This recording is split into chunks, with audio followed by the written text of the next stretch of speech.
Hi guys, Grace here. I hope you're having a great morning.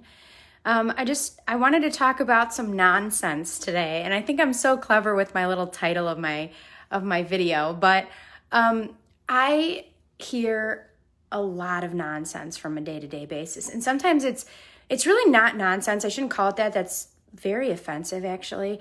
I should just say people aren't thinking about marketing logically. They're not thinking about their marketing budget logically, and they're held back so much just by going into investments, one, without any sense of what to expect from that investment, and two, without really thinking about return on investment. And I'm not talking about going into the relationship and saying, what's the exact return on investment? If I give you $100 here, how many patients are you going to bring me?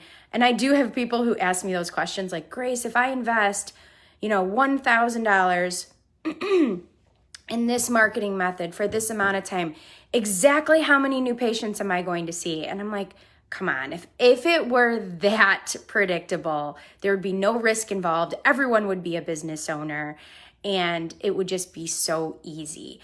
But there is some risk involved, and we don't know the exact numbers, but we can tell you estimations, we can tell you averages, we can tell you what to expect. And all too often people go into investing when maybe they haven't invested ever and they've been in business for 10 years or 20 years. And maybe they have invested, but nothing ever worked out for them. And so they're just very anti-marketing, which is okay. I'm going to talk about how to approach that. Or maybe this is a startup and it's the first practice that they've ever owned and they have no new patients. Those are always challenging conversations because the dentist wants to put all 100% of their success and their burden of success on me. And I'm always very direct in saying, this is going to get you from here to here. If you want to go from here to here, these are the other things you've got to be doing to be able to get there. So I think the first biggest misconception is that, excuse me, I'm still recovering from COVID just a little bit, but I'm like 99.9% better.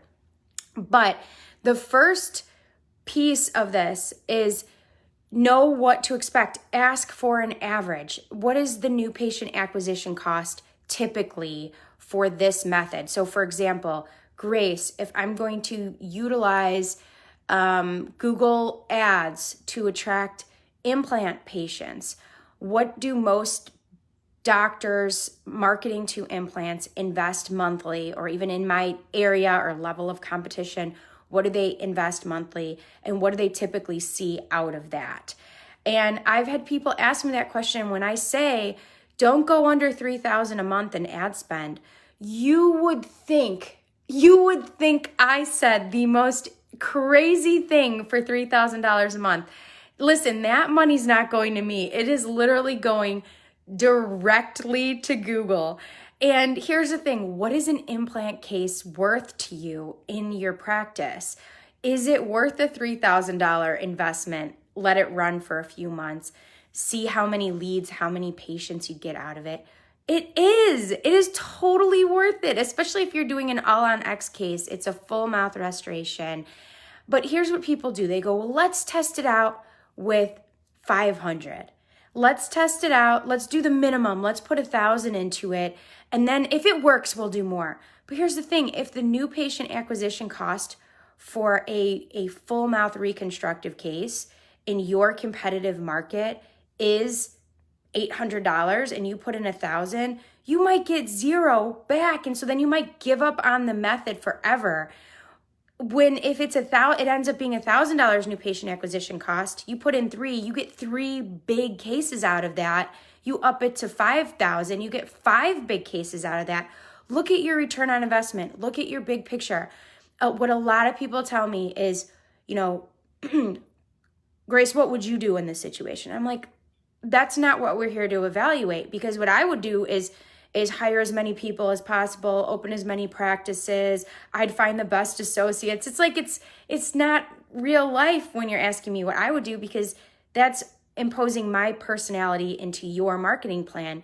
And it's not about It's not about me, but it's a good question because it allows you to tap into the mind of someone who knows what marketing can do and has seen what marketing can do over and over and over and over and over and over and over. So if you're starting up a practice, you're not sure where to start with the marketing, let's have a marketing plan.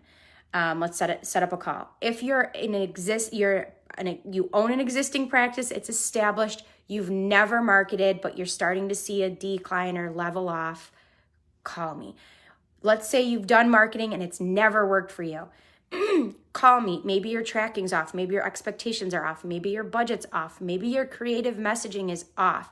All of those things have to be in alignment for the marketing to hit. And even then, sometimes one ad will hit in one market, but it won't hit in another market. The same exact ad. Sometimes for the same exact owner, they run the same thing that worked for them for their second practice and doesn't work the same in the new market.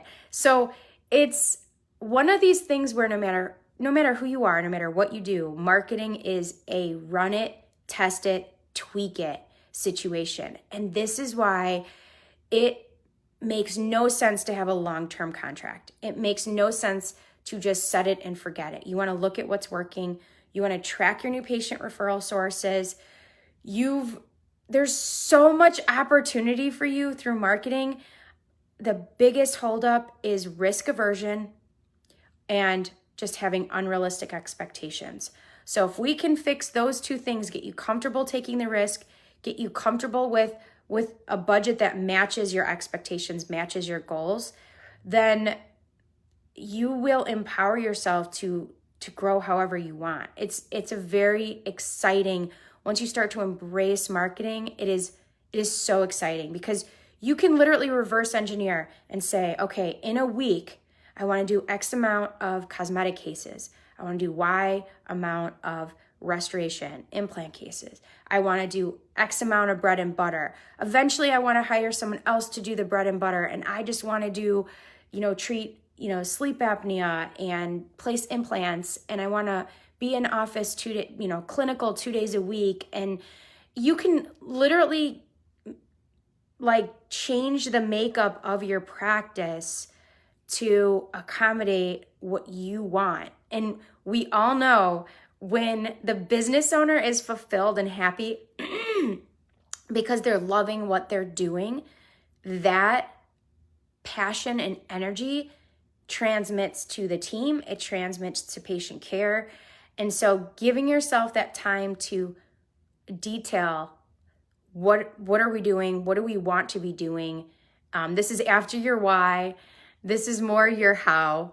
How are we going to do this? It is very liberating. So if there's anything I can do to help you with that, I love marketing planning. I love helping people get that empowerment to grow the way that they want to. So I'm here for you. I hope this information was helpful. Don't be so cheap with your big case marketing.